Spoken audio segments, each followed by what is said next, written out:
name's Conor. I'm a current intercalating medical student at Liverpool doing an MPhil. I'm also the president of the Liverpool NeuroSoc and the chair of an organisation called NANSIG, which is a national, an international neurology and neurosurgery research and interest group in the United Kingdom. I'm here to talk about neurological emergencies, and I think this is part one of a two-part series. If there's any kind of questions, if things haven't been explained clearly, or if you'd like me to revisit something that I've discussed, just let Chidora know in the chat. So my first question, there's going to be very interactive this session. I think Zoom sessions that aren't kind of blend in. So just to gauge kind of where people are at in their stages of training, if that's pertinent, the first question I'm hoping Chidora the polls will work is just which year group are you in, and that'll help me kind of modify the teaching as we see fit, really. That can work. So if you please just pick an option. And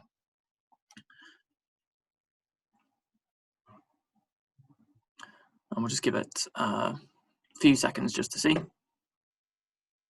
where most people are at, and then we'll be able to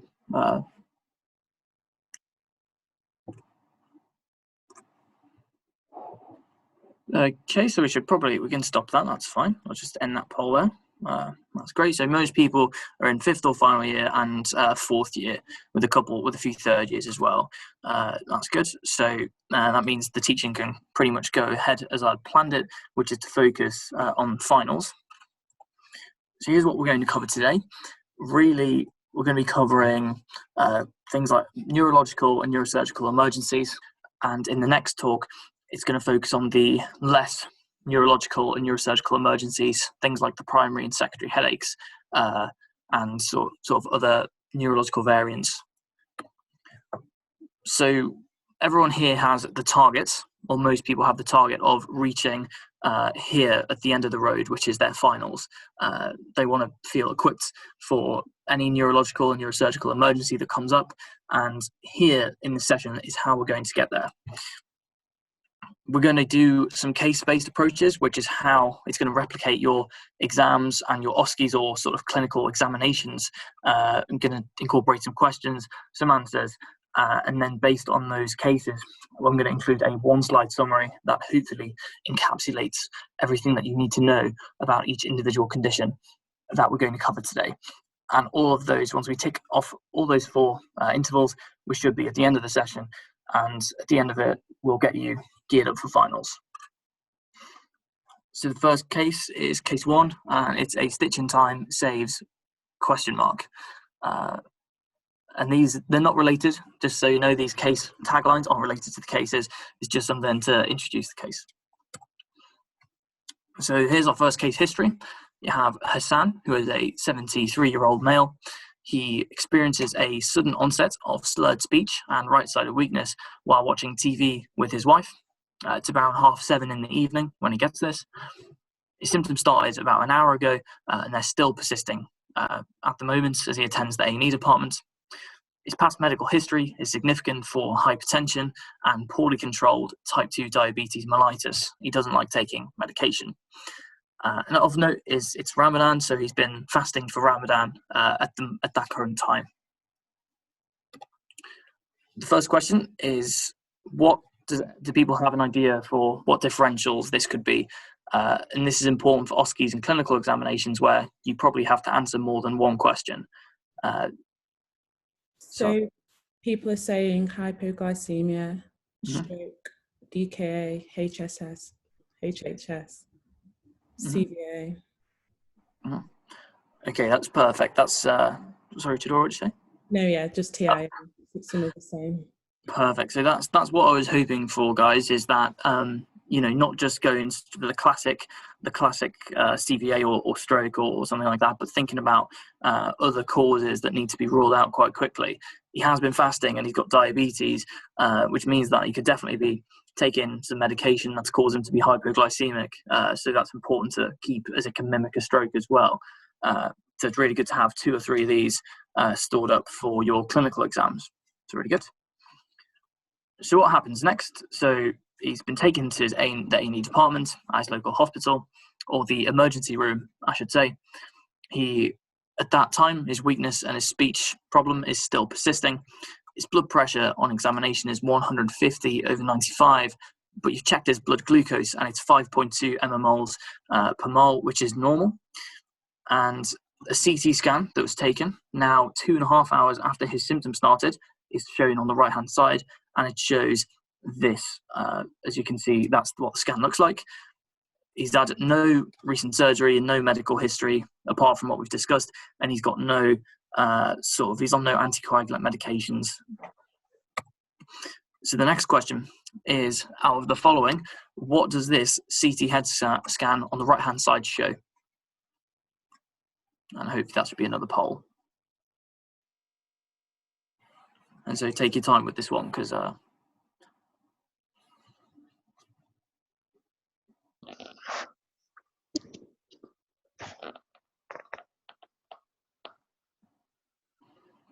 so just give it a couple more seconds for people to have a good think and get their answers in.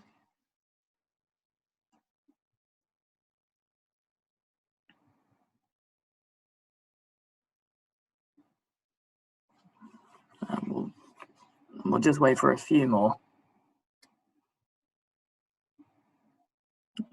Okay, that looks like it's stabilized. That's good. Can end that there. So most people, but not everyone, by a stretch of the imagination, is correct there. This is actually just showing.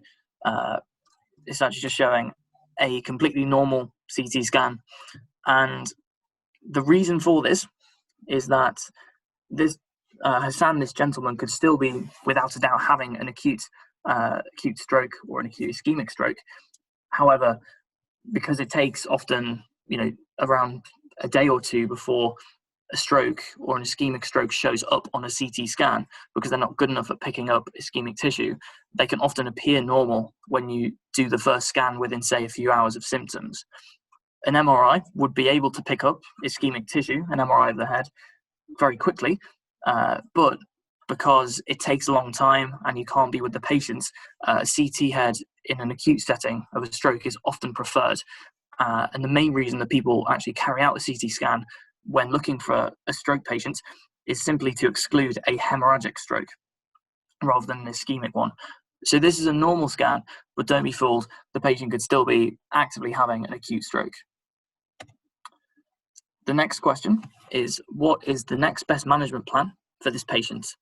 So they're 2.5 hours in, they've still got symptoms, and their scan is normal.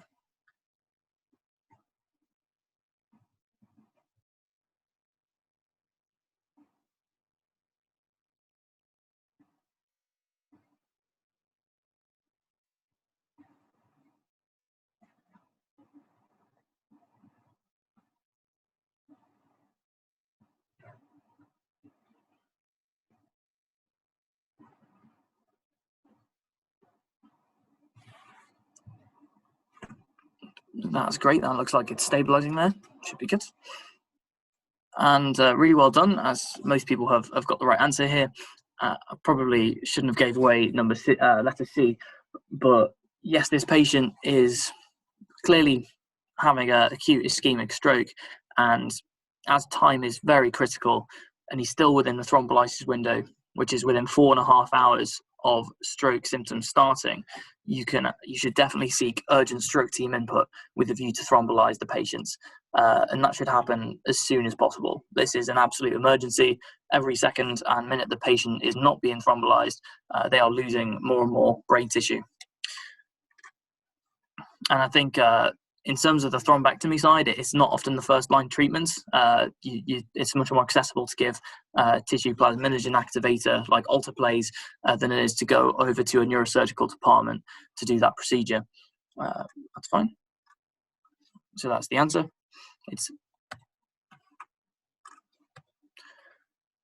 So here's the one sentence or one slide summary of acute strokes. They really have sudden symptoms, and the time of onset is really crucial. Someone will develop maximal stroke symptoms within seconds or minutes, which are clearly separated from something like a brain tumor, which will often take many days and weeks to manifest its symptoms. If it's a hyperacute onset, which means lasting, taking seconds or hours for symptoms to fully manifest, you have to think vascular pathology, especially in terms of something like weakness, and stroke is very common. The symptoms can be remembered as FAST, which is used in the UK, which is, face, arms, speech, and time. But it's important to note that in stroke for finals, this applies to the anterior circulation strokes only. And you also have posterior circulation strokes, which are called POCs. And for the purposes of finals, these actually manifest with completely different symptoms, namely ataxia and vertigo. And these patients will also manifest very quickly, in seconds or minutes, but they'll have those symptoms predominantly, so ataxia and vertigo, and much less likely to have the classical arm weakness and slurred speech. So it's really important to think about, if a patient has acute onset of vertigo or ataxia, then it could also be a stroke of the posterior circulation. Really, patients always need an immediate CT head if they're coming in with a suspected stroke, because they may be eligible for thrombolysis, as we spoke about, which is a potential clot-busting treatment, which will help restore perfusion to the brain by getting rid of the clot. But one of the most important things as well is to know the cutoffs, which, at least in the United Kingdom, are within 4.5 hours of symptom onset, and it's up to 6 hours you can refer a patient for thrombectomy, which is a manual removal of the clot via a radiological catheter that's inserted into the groin. It's important as well to be aware of some contraindications for giving thrombolysis. Namely, pregnancy. You shouldn't be giving thrombolysis to pregnant people. If you've had a recent hemorrhagic bleed of some sort, such as an upper GI bleed, as giving thrombolysis is pro-hemorrhagic, and it will leave the patient at risk of having a brain bleed as opposed to a ischemic event. And it's also important to remember that for every question you'll get in an exam about a classic stroke, there'll be 1 or 2 questions trying to confuse you with stroke mimics. And you can remember the stroke mimics by using the 4 S's and M model, which is one that I use. So it's seizures, sepsis, a syncopal episode, and sugar or hypoglycemia can cause and mimic a stroke-like symptoms. But as well, you can also get migraine. There's a form of migraine called hemiplegic migraine that can mimic a stroke, but it's absolutely imperative that this is only diagnosed after you've done all the workups for a possible stroke. As we said before, a CT head is the only true way. It's only done to tell if there's a bleed or not, because then if you see a bleed on a CT scan and blood there, you don't thrombolyze. And after 24 hours, you rescan the patient, and they end up looking like this. And this is what strokes look like on a CT head scan for those who have their clinical assessments and examinations. What will separate a stroke from something like a chronic subdural hematoma or anything else is that it will be wedge-shaped. So the pattern of an infarct will look organized, if that makes sense. So it won't be just a huge mass. It will be wedge-shaped, and that will reflect the vascular territory supplied by the artery that's been occluded. One of my tips for UK-based candidates is to learn the Oxford/Bamford stroke classification, which is shown on the right-hand side there, as examiners will often ask you to separate a TAX, or a total anterior circulation stroke, from a PAX, which is a partial anterior circulation stroke. And it all relates to the 3 of the classical stroke symptoms, which is having unilateral weakness, homonymous hemianopia, so visual loss on the nasal side of one eye and the temporal side of the other, and some form of higher cerebral dysfunction like Broca's or Wernicke's dysphasia. So I'd recommend visiting that if you want to get good at your clinical neurology. I'm sorry. Case number 2 is just like that Ferrari in the top left-hand corner, in the sense that it is an exam classic and everyone will know what it is. But my question is, what can they ask you about it in your clinical assessments or your final examinations? So here is the history. Your patient is Jane, a 45-year-old female. She was at an exercise class doing some yoga, and all of a sudden she had the worst headache of her life. she rated it as 10 out of 10 in severity, and it took just 4 minutes for the pain to start to reach its maximum intensity. She also says in the A&E department that she feels sick and she's vomited a few times. And on examination, she has a stiff neck and she's confused slightly with a GCS of 14. So still reasonably normal, but she's a bit confused. She still has motor function and her eyes are still open just fine. She's normally fit and well with no problems previously. The first question of this case is that a CT head taken in the accident and emergency department shows this. What is the most likely diagnosis?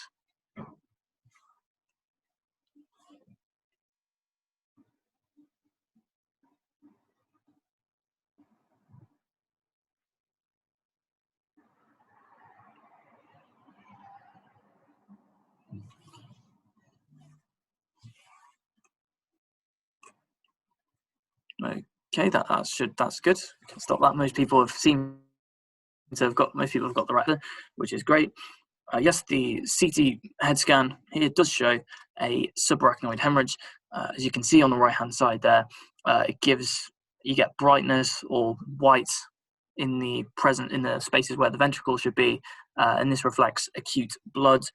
And to help you if you're struggling, this radiological sign, it looks, if you squint your eyes a little bit, it looks something like a starfish, and it's often called the starfish sign of a subarachnoid hemorrhage, which just means there's blood in the subarachnoid spaces. So yeah, that's the answer. Next question. So Jane goes on to have another scan, a complicated scan, which is on the right hand side, you can see there, and it shows this. And so you can see there's obviously something very wrong with that scan. The following on question is, what is the most common location for aneurysmal subarachnoid hemorrhage? As you can see, the scan shows a massive aneurysm there, but my question is, what is the most common location for aneurysms in a subarachnoid hemorrhage?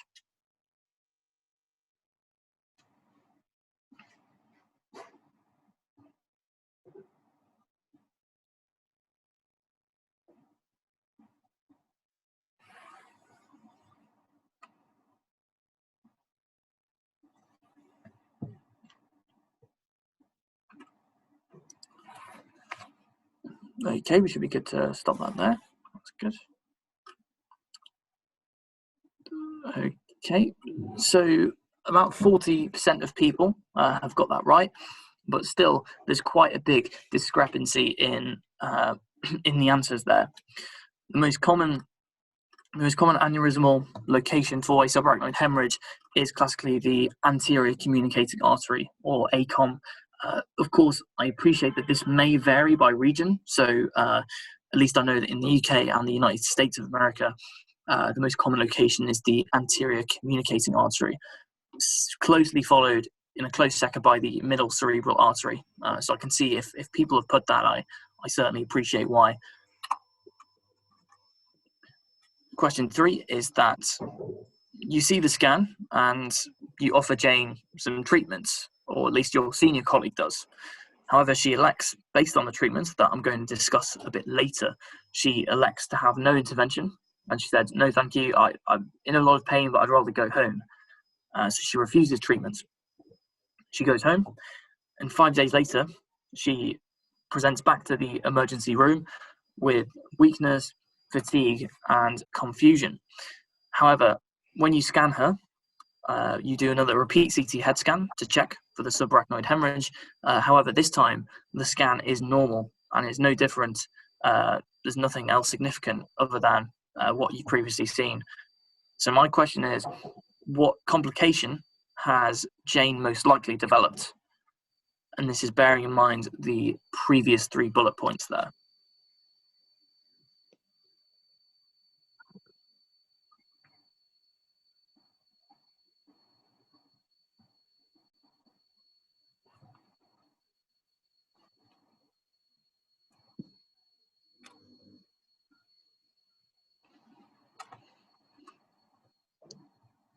Okay, we'll stop that one there. So this is a really tight one again. It seems like most people are fairly split, and only about 30% of people have the correct answer there. This is a really difficult question, and it's pretty much the extent of what they can ask you about subarachnoid hemorrhage, which is why I put it on there. It could be delayed cerebral ischemia, but the fact that the CT scan is normal and does not show any ischemia means it's less likely. Rebleeding is an option, but once again, the CT scan being normal rules that out, as the CT scan is very good at detecting blood. It could be hydrocephalus, but once again, the normal CT makes that less likely, and especially given the symptoms of weakness, fatigue, and confusion, don't particularly fit with raised intracranial pressure. That would be synonymous with hydrocephalus. And there's no evidence that she's had a seizure based on the clinical history. Therefore, the most likely answer is hyponatremia, which is low sodium. And the reason that she's developed this complication is due as a result of the syndrome of inappropriate ADH secretion, which most likely will have happened as a result of the huge subarachnoid hemorrhage that she's had, because this can affect areas of the pituitary, it can dysregulate brain function, and as a result of that, you get excess ADH secretion, which lowers your sodium. And a classical presentation of hyponatremia after a subarachnoid hemorrhage is actually described there. So the person could have weakness, fatigue, confusion, and if it's severe enough, it can progress to seizures, coma, and eventually death. So it's really important to remember and appreciate that all of these complications can develop, and just to keep an eye out for maybe signs of each one using the information that you're given. Here's the one slide summary on subarachnoid hemorrhage that you need to know for your clinical assessments and your finals. Really, it's the worst headache ever. It's a 10 out of 10 in pain severity, and the patient will complain that they've been hit over the head, often with a baseball bat, a sharp weapon, or something similar, depending on what sport you have in your country that you like to do. One important thing that people might not be aware of is that patients with a subarachnoid hemorrhage may actually present with a sentinel bleed 1 to 2 days before the event.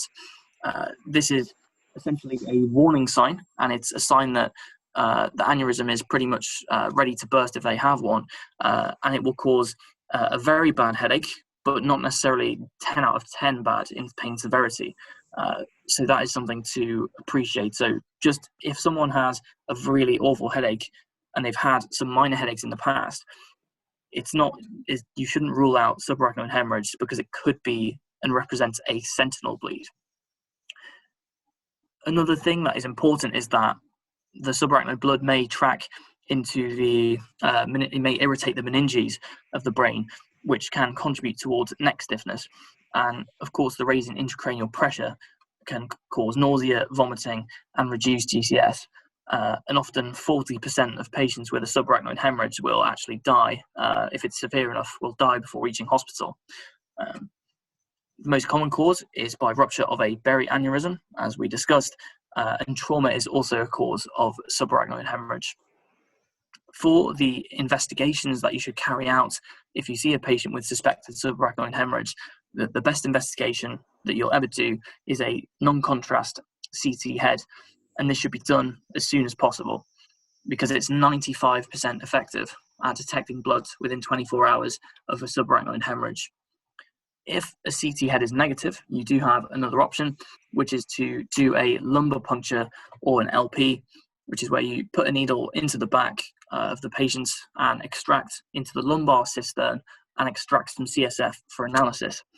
And it will classically show xanthochromia, which is this yellow tint to the CSF, which is normally supposed to be clear, and the yellow tint will represent bilirubin, which is an accumulation of red blood cells and red blood cell breakdown products that are there because there is blood in the subarachnoid space that is then broken down. For non-specialists, there's generally just 2 treatments for an aneurysm that's causing a subarachnoid hemorrhage. You can either coil it, which is a radiological procedure, or you can clip it surgically. And for all intents and purposes, just say to the examiner that coiling is generally perceived as better than surgical clipping in modern day medicine. Case 3 is called a scary situation because it can happen to you when you're a junior doctor, when you're a senior doctor, when you're a medical student, and it's something that you should know for the sake of your patients and not just exams. So here's the case history. You have Johnny, your friend, who is a 24-year-old male. He's gone on a night out in town in the local city centre. He's been drinking quite heavily with his friends, and he's in one of the clubs. And all of a sudden, his friend sees him suddenly start to shake whilst on the dance floor. He's kind of, he's shaking back and forth, and he's really out of character. He regularly admits to using party drugs, as his friend described, but they wouldn't tell you which ones. The shaking started 15 minutes ago, and it's been continuous since. And you were also on a night out, but you were being sensible and staying alcohol-free. So you're actually the first person on the scene. You've seen him, someone shouted, and you've went over to help. And just as you're doing this, paramedics have just arrived. The first question is, in this patient, what is the most likely diagnosis out of those options?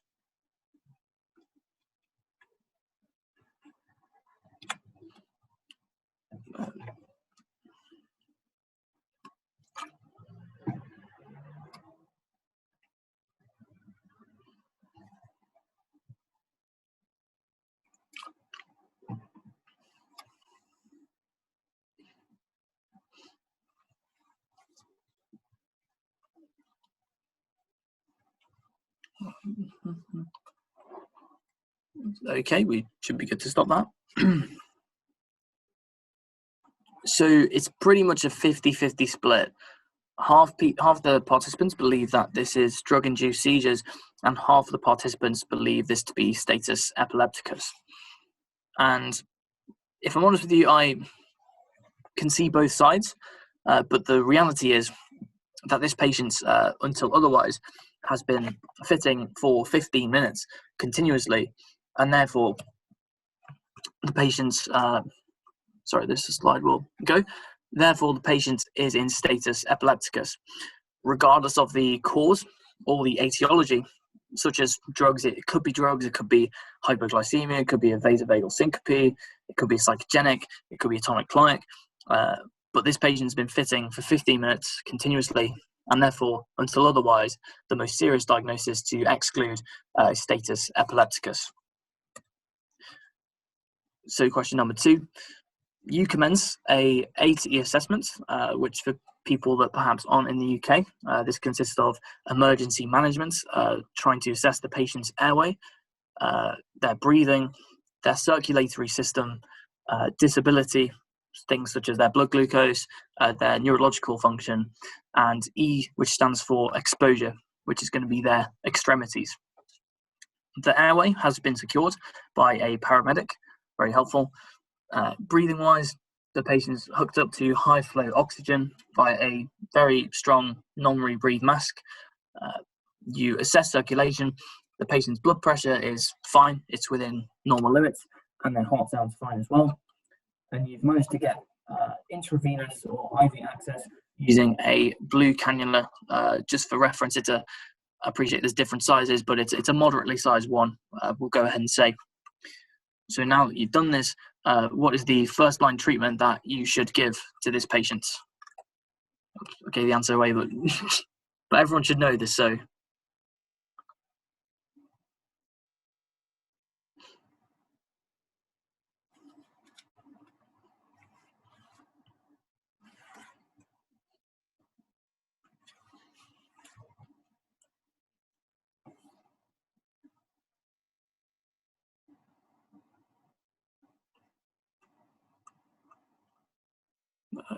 Okay, we'll just stop that there. That's absolutely perfect. I may have shown the answer too quickly, but it's really important that people appreciate that this, at least in the UK, is the right answer, which is, it's C, which is IV Lorazepam, 4 milligrams specifically. The pathway I'll show you in the next slide but it's really important that people watching this memorize not just the way it should be administered and the drug, but it should also be the drug dose, which is 4 milligrams, because in an emergency situation when your patient is in status epilepticus, you really don't want to be looking in a drug formulary book or the BNF looking for what type of dose it is. In status epilepticus, it should just be like adrenaline, where you memorize the dose. It doesn't take that long, and it's only 4 milligrams. So that's my advice. Question 3 is that in another patient, say it's the same patient, but for some reason you don't have IV access, and you've attempted IV access several times without much success, what would be the drug of choice or medication you would give next to the patient out of those options?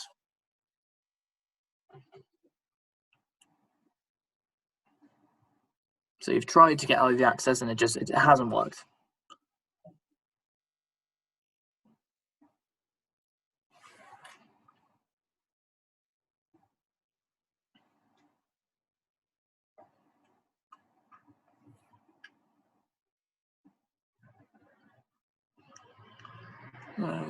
Okay, that's great.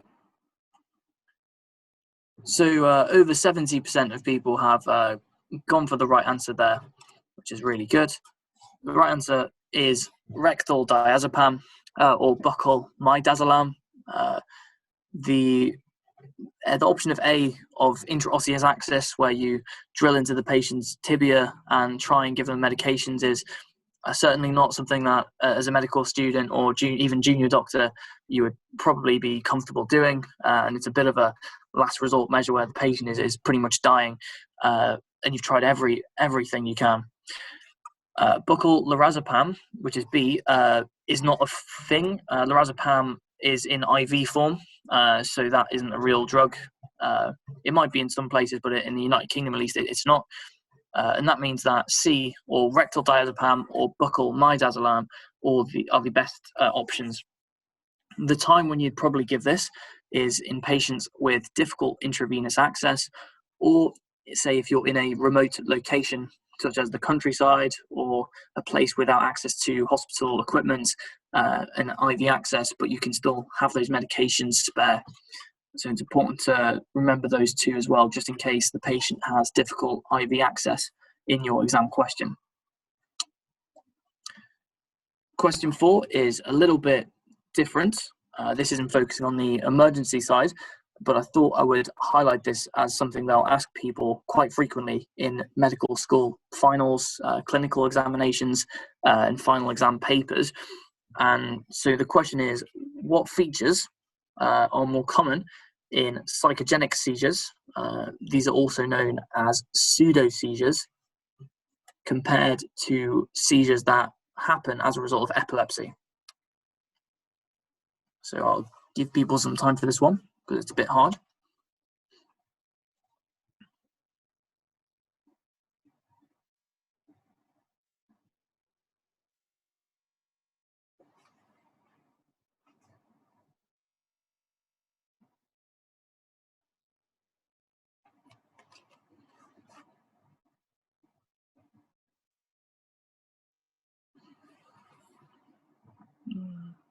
Okay, it seems to have stabilized there.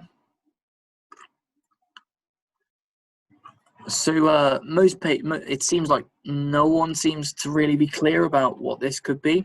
There's quite a variety of answers. Most people have gone with the patient's eyes being open, which is saying it's more common, and then followed by it's the same duration every time. So a pseudo-seizure would be the same duration every time. The answer is none of those options. It is actually that the psychogenic or pseudo-seizure will last 10 minutes. And the reason for that is that if you have your eyes open, this is characteristic of a seizure that's one thing related to epilepsy. They often keep their eyes open. And in psychogenic or pseudo-seizures, patients will actually do the opposite. They'll keep their eyes closed, tightly shut, and even sometimes if they're having a seizure and you try to open their eyes, Sometimes they'll even resist or try and stop you from opening their eyes. The reason why it's B is because if a patient with epilepsy and primary seizures was having seizures for 10 minutes all the time, it's not really possible, because if they were having seizures for 10 minutes all the time, they would be in status epilepticus, which is a life-threatening emergency. And so patients with psychogenic seizures often have seizure times that are just ridiculous. Times like up to half an hour, sometimes an hour, but definitely over the 2 minutes. Is often you get 2 to 5 minutes in epileptic seizures specifically. Urinary incontinence can happen in both seizure types, so it's not really specific. Patients who feel groggy afterwards, that is more common in epilepsy-related seizures specifically, because they can't recover. People with psychogenic or pseudo-seizures often have a really good recovery and can get up straight away. And the same duration every time. Patients who have psychogenic seizures, their time of seizure will vary quite rapidly. Sometimes it'll be 30 seconds, sometimes it'll be half an hour, as we've discussed. Generally speaking, patients with epilepsy and seizures that are related to that, generally speaking, unless it's an emergency, the seizures tend to be of the same duration every time. If it's a tonic-clonic, it'll last 2.5 minutes or something like that. So to differentiate non-epileptic attacks or psychogenic seizures from epilepsy, I've just got a table there of all the key characteristic features that you can use to help separate the two. And most of those we've spoke about before, but if you like, in the interest of time, I can send those slides to you to look at your leisure. Here's the one slide summary for status epilepticus. Status epilepticus describes seizure activity that is lasting greater than 5 minutes. It has to be continuous, and there has to be no recovery in between episodes of seizures. Now, for our international viewers, it's important to say that this is in the UK. It may differ, the definition in other countries, but in the UK it used to be over 30 minutes, but now the definition in the last 3 or 4 years has been changed to greater than 5 minutes. And I think that reflects the emergency nature of the condition. The simple pathway to managing status epilepticus is shown on the right-hand side there. And really, it's as I've described, where you should secure the airway. An important thing is also to check the glucose level, because it's really important to consider hypoglycemia as causing seizures. It really commonly does. And in that case, you could give them some glucose, something IV, some IV dextrose or some intramuscular glucagon, and that might actually stop their seizures. But generally speaking, if you have IV access in hospital, you want to go with Lorazepam, 4 milligrams. You can repeat that dose after 10 minutes as well. If the patient still hasn't responded, then you want to try intravenous phenytoin, which is step 3 on the ladder. And if the patient still isn't responding to this, then you need to consider something such as Phenobarbital, which is a very advanced anesthetic agent. And at that stage, you need to be referring the patient to the anesthetic team to consider intubating them / intensive care unit management, really, because this is, if you're at step 4, it means it's seriously debilitating and life-threatening. Case 4, so this is the second last case, and it's called Sweet Caroline. This is just named after the Neil Diamond song. He's from the UK. Here's your case history. So Caroline is a 75-year-old female. She fell over, had a fall. She fell over some steps in her garden, and she banged her head. She's normally fit and well. She's pretty much the standard UK auntie. She's just, gets on, does her life, is retired, and has a good time. But she seemed fine afterwards, but she attends the A&E department with her son 2 hours after her head injury, just to make sure that she's okay. You, as a final year medical student or a newly qualified doctor, see her at the emergency department, and you note that she's generally normal. She's got no focal neurological deficits. However, she looks a bit confused, and her GCS is 14. She's not fully orientated in time and place, but other than that, she's fine. And on examination, you note that there's no blood in her ear, and there's no bruising of the mastoid process specifically. So my question one, and bear in mind before we launch this question that this is based on the UK, the NICE guidelines, which is the National Institute of Health and Care Excellence. So if it's different in your country, then or location, please just that's absolutely fine. But according to NICE guidelines, does Caroline need a CT head scan for her head injury? And if so, when does she need it? Does she need it straight away? Does she need it within a few hours? Can she wait a day?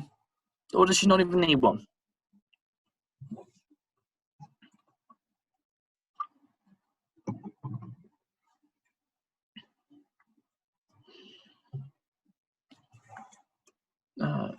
Okay, so I'll stop that there.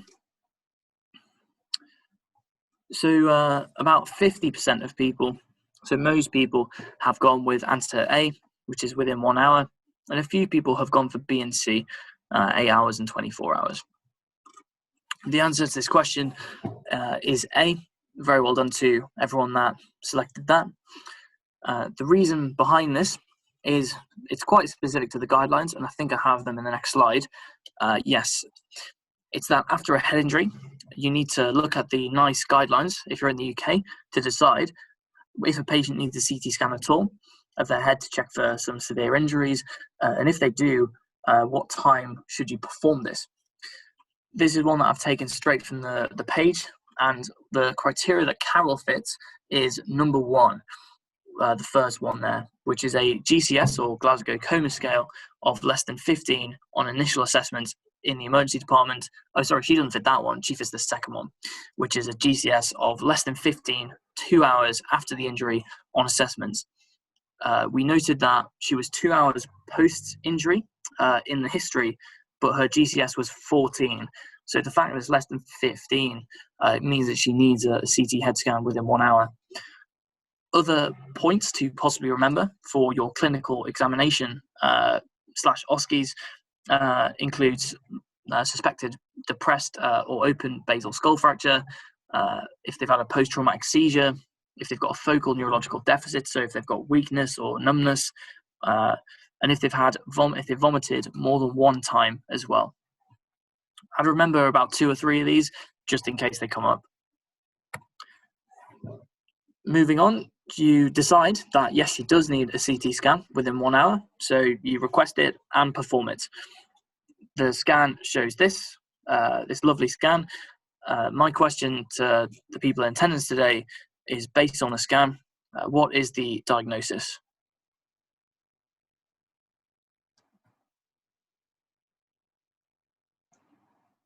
I'll just give it a few seconds for people to have a think.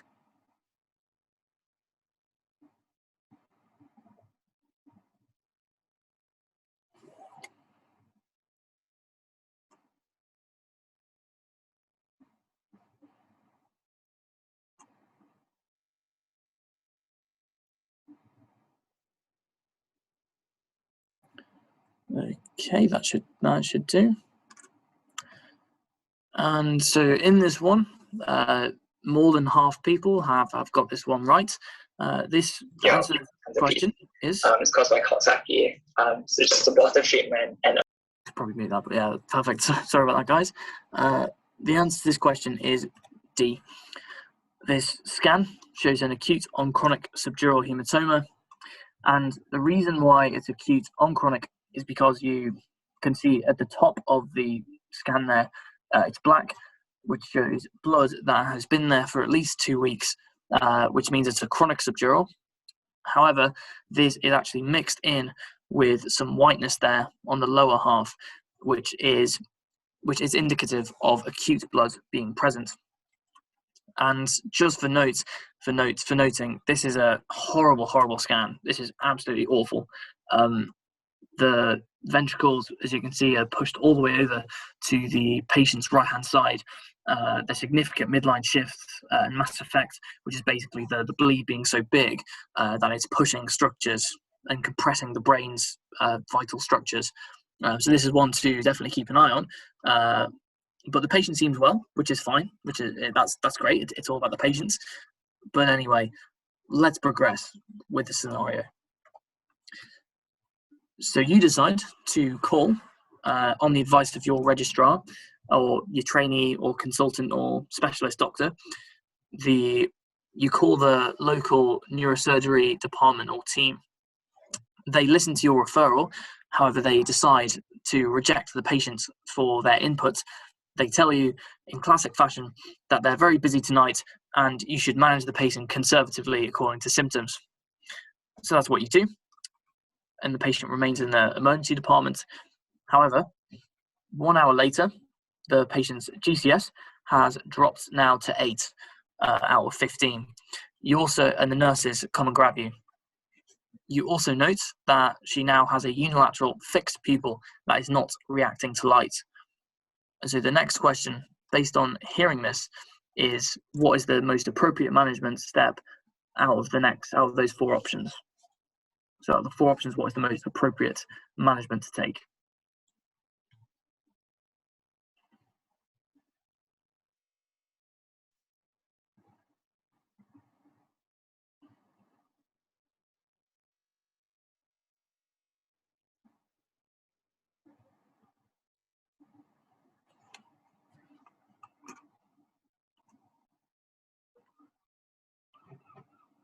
Okay, we'll stop that there.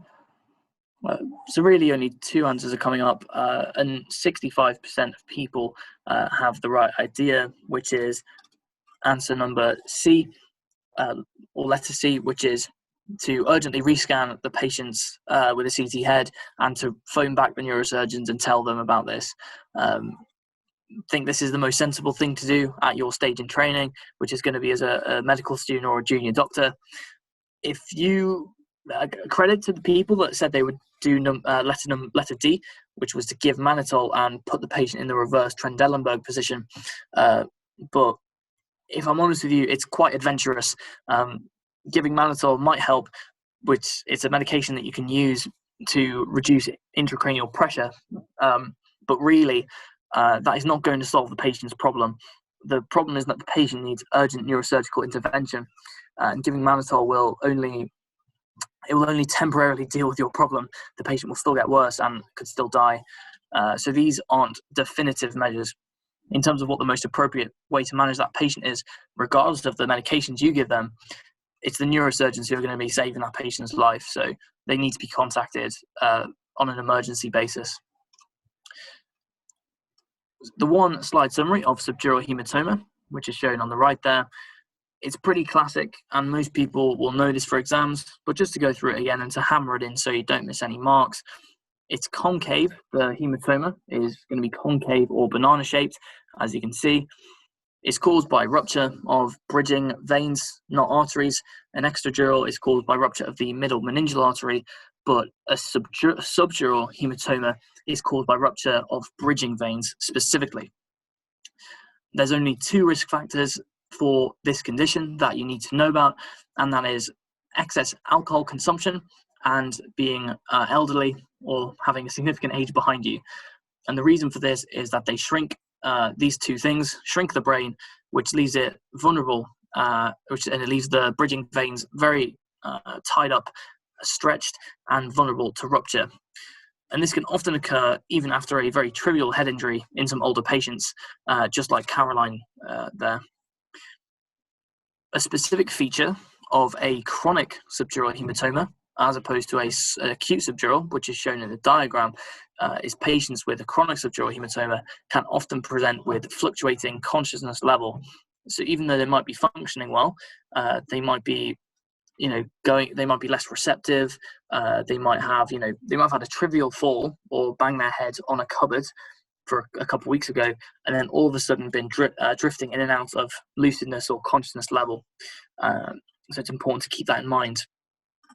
if a patient's with a subdural or chronic, with any kind of hematoma, a subdural or an extradural, if their GCS drops, so they become less alert or responsive, then you really need to worry about raised intracranial pressure. This could be causing the ICP to rise exponentially, which will decompensate the brain, and this will lead to pressure on the vital structures that are necessary to initiate breathing. And this can lead to coning, which is basically where your pupil gets dilated because the hematoma in the brain is pushing on the brainstem, pressing on the respiratory centers, which can lead to respiratory arrest and eventual death. So in patients with big hematomas, even if they appear well, this can be a neurosurgical emergency in a heartbeat. So please be very cautious. And now we have the last case. So this is a bit shorter, which is good. This case is called Dr. Strange because it's a strange case. Here's the history. This is a 25-year-old male who presents to the hospital emergency room or department.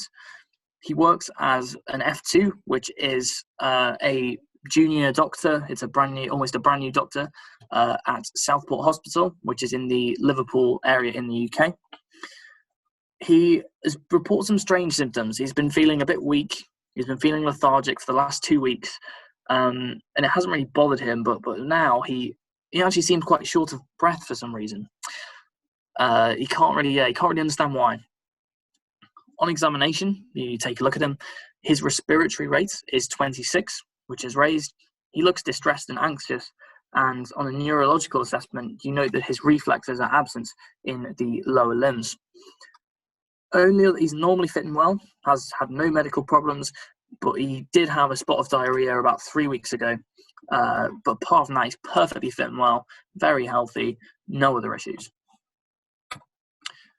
So question 1 is, what is the most likely diagnosis based on the history?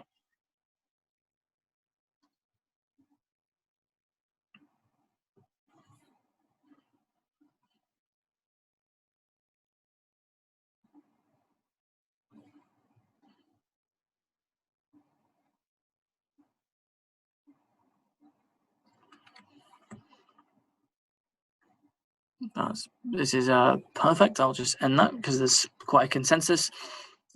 Brilliant. So about 90% of people have got the correct answer. This is a classical diagnosis of Guillain-Barre syndrome until otherwise. We'll move on with the case, and then I'll explain it in the summary slide at the end. So question 2. So you now have this patient under your care, and the question is that out of your vital observations that you carry out, so things like your blood pressure, things like your heart rate, blood glucose, out of all of these things that you need to monitor in patients with Guillain-Barre, which one do you worry about most? And your options are neuro observations such as GCS, blood pressure, heart rate, blood glucose, and respiratory rate or forced vital capacity.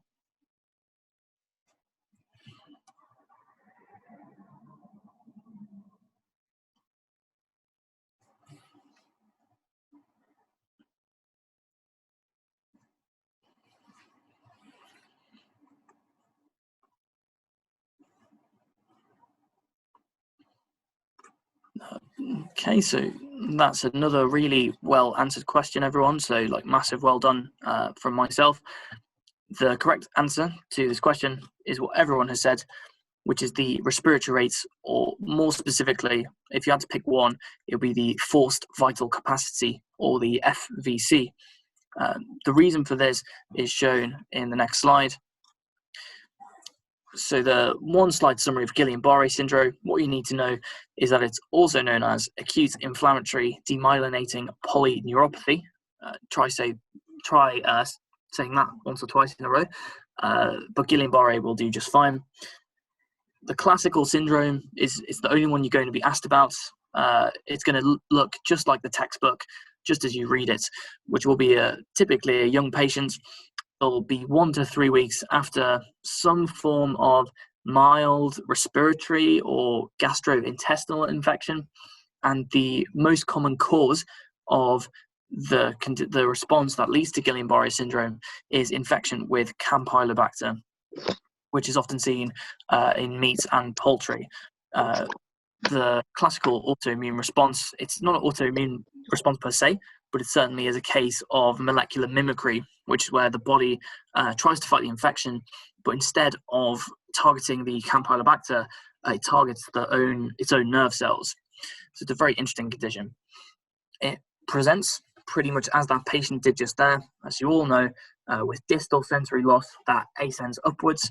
So it starts with the legs, ascends upwards. It's also quite patchy. The weakness might not make a lot of sense. It wouldn't be classic with, say, a stroke where it's on one side.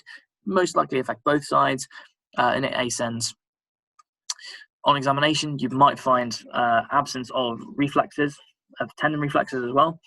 And that's why it's also called ascending areflexic paralysis as well sometimes. The big problem with this condition, as you've all noted, is that it can affect not just the nerves and the muscles of the lower limb, but it can affect the nerves and the muscles in the diaphragm and the intercostal muscles as well, which is, as we know, responsible for breathing.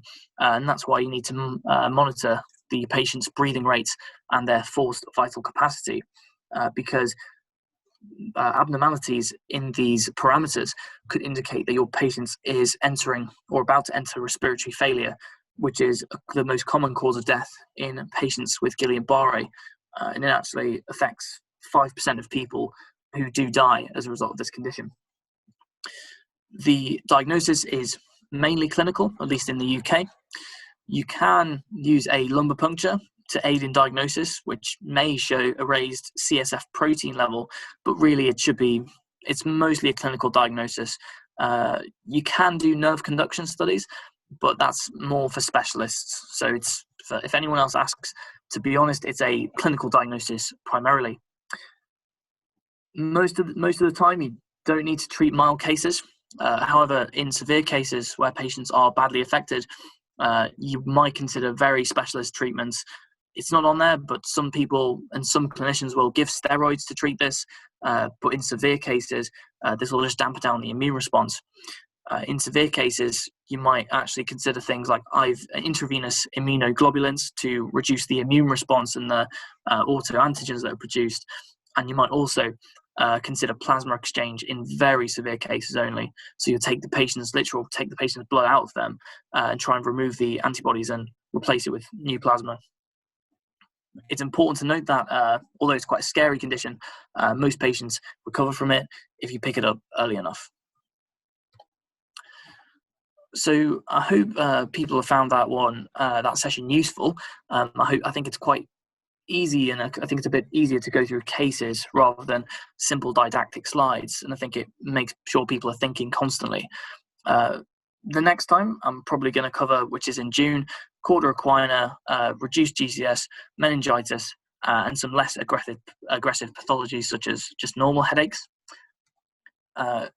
If it's okay with everybody, if you found it enjoyable, if there's points that you think we could improve on, please just take a quick screenshot or put your phone up to that marker there, because it's really important to fill out the feedback form so you can firstly give me some good feedback and also get the slides if you so much like them.